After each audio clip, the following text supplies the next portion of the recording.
Living books are a big part of a Charlotte Mason education. But where do you find them? Well, get ready, because I'm going to share lots of websites in this episode.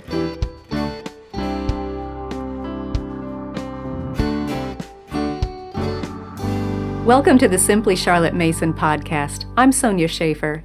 Today we're talking about living books, and I cannot state this any better than Charlotte Mason already did. She said, "Children must have books, living books. The best are not too good for them. Anything less than the best is not good enough." Parents and Children, page 279. Living books are a hallmark of a Charlotte Mason education. They're not used in every subject, but they're definitely a leading star in the show. The trick is finding the best ones for your family, or maybe just finding them at all. Today I want to share 5 ways that you can find living books. And get ready, because I'm going to be giving you a lot of websites to check out. Before we do that, let's first review what a living book is. Keep in mind, a living book makes the subject come alive because it has these 4 characteristics. First, it's usually written by one author who has a passion for the subject. It's usually written in narrative form. It reads like the author is telling you a story, or it may be conversational in tone, like the author is sitting across the table from you and having a chat. Second, a living book is well written. It presents stories well told, not short, choppy, twaddly sentences.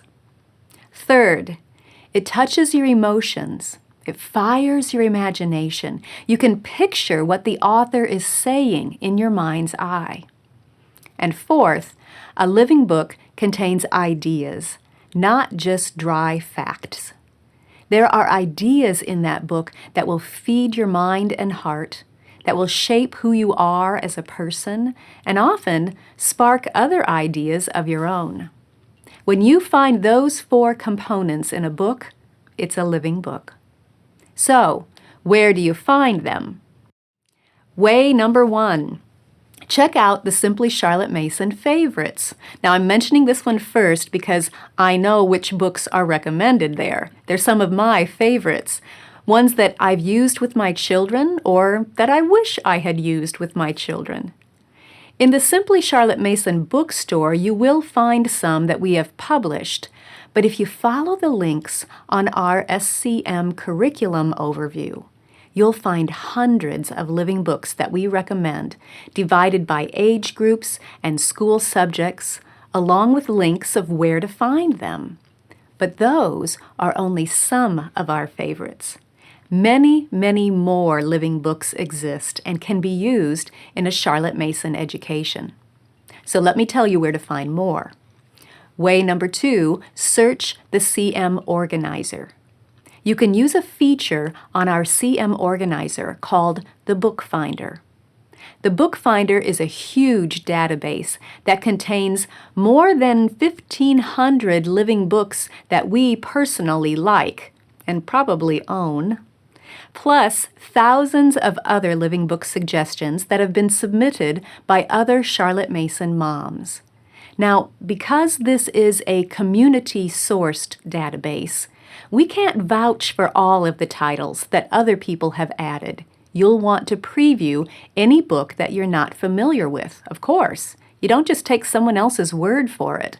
That book might have been a good fit for her family, but you'll want to make sure that it's a good fit for yours and that it is truly a living book.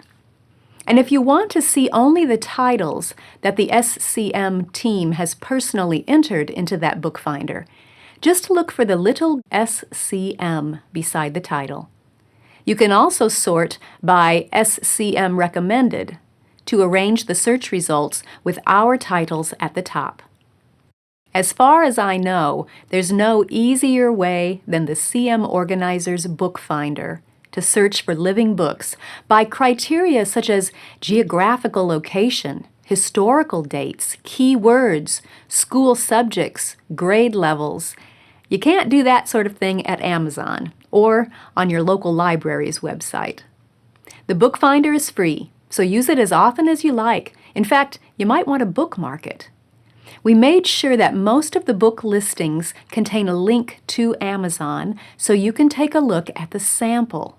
If you're not sure whether it's truly a living book, give it a one-page test. Read one page of the sample. See if you're drawn in, if you want to keep reading. If you come to the end of the page, or the whole sample, and feel disappointed that it's over because you want to know what happens next, it's probably a living book. If you can picture in your mind's eye what the author is saying or describing, it's probably a living book. If, on the other hand, you read some of the sample and you think, okay, whatever, you might want to pass on that one and find a different book. Samples can be very helpful for that one-page test. And here's the best part. The CM Organizer's Bookfinder has a place where you can put in your zip code, and it will tell you whether a library near you has a copy. Libraries are great places to find living books once you know what you're looking for. Which brings us to the third way to find living books. Check local libraries. Most public libraries contain some living books. If you know what titles you want, check and see if your local library has them. Now keep in mind that even if your library doesn't have the title you're looking for, you might be able to request it as an interlibrary loan. With an interlibrary loan, your library will locate and borrow the book from another library for you. Some libraries charge a fee for this service, but it shouldn't be very expensive. Now, some of you are fortunate enough to live near a private library filled with living books. My friends Liz Cottrill and Emily Kaiser have been running the Living Books Library for many years, and the families who live near Liz's home in Virginia are blessed to have access to such a wonderful collection, more than 18,000 titles, and all of them living. Yeah, some of you are really trying hard not to break the 10th commandment right now, aren't you? Yeah. The good news is that living libraries, as we call them, are popping up all over the country. Many homeschool moms who used the Charlotte Mason method with their children and collected all kinds of wonderful books are now making their collections available to other homeschool families. Often, those collections include books that are no longer in print and not readily available anywhere else. Oh, these libraries are treasures, and so are the people who run them. A living library will give you the huge advantage of knowledgeable librarians who are very familiar with living books and love them as much or possibly even more than you do. They can usually recommend titles and help you find living books that will be a good fit for your students. I recently sat down with Liz and Emily to find out how their library works and how you might be able to get connected to one near you. Watch that video to hear what they had to say about living libraries, and check out the list of living libraries that they know about. I'll link to the video and their list in the notes. Way number 4 to find living books. Buy them used. You can find used books all over. If you know what titles you're looking for, used book sales can be a great place to grab some. Many local libraries have used book sales. Now, sadly, many public libraries are clearing out the older literary-style books, getting them off their shelves. But the good news is that those titles might then show up in their used book sales, and you can grab them. So ask your local library if and when they sell used books. Also, check out booksalefinder.com. It can notify you of used book sales in your area. If there's a particular publisher or line of books you're looking for, check on Facebook. You can find many Facebook groups available for used book sales. Thriftbooks.com was recently recommended to me by a mom who found many of our SCM Curriculum titles there. Half Price Books has an impressive collection of hardcover and paperback used books. If you know what you're looking for, you can find great deals on living books at half price. Now don't worry, I'll put links to all of these websites in the notes. Two more you need to know about: Bookfinder.com and AddAll.com. Those are internet search engines that will compile the used and new book listings from all over the web. Each of them includes different store options. For example, Bookfinder.com will include results from places like Book Depository and eBay, while AddAll.com will include results from Bibliophile and Antique Book. Both of them will show results from Biblio and Amazon and Abe Books and Alibris and other more well-known sources. So keep both of them in mind, and if you don't see what you're looking for at one, try the other. When you're looking for used book sources, don't overlook private sellers.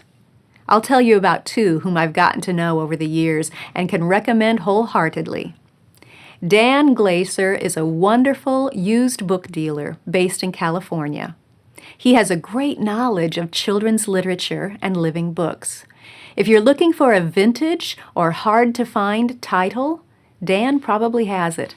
He has his inventory listed on his website at danglaserbooks.com.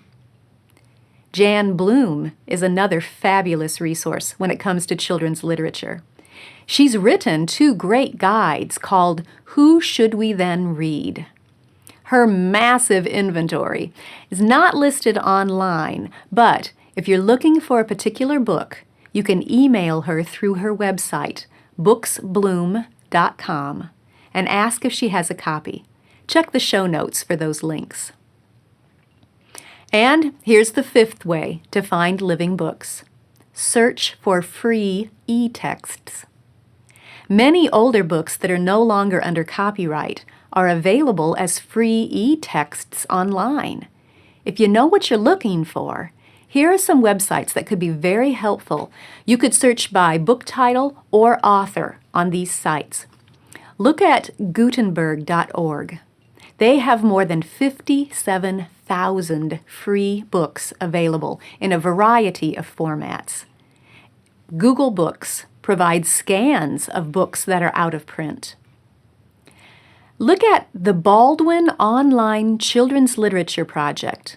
Their website is mainlesson.com, and they're the online component of the publisher you may know as Yesterday's Classics. Their online project contains a large selection of classic children's literature. Heritage History features more than 500 illustrated classical histories, which you can view online or download for free at heritage-history.com. There's also a site from the University of Adelaide. It's called eBooks at Adelaide. Now, it's no longer being expanded or maintained, but it still has a large collection of public domain books that you can browse or search for titles. The University of Pennsylvania has an internet search service. Enter the author or the title of what you're looking for, and it will give you links to all the places it found on the web that book is available for free. And remember the Internet Archive Library. It contains millions of free books and other media. Check that out at archive.org. Then there are also the Baldwin Library of Historical Children's Literature and the Rosetta Project Complete Library of Children's Books online. I'll leave links to all of those in the notes. But be picky.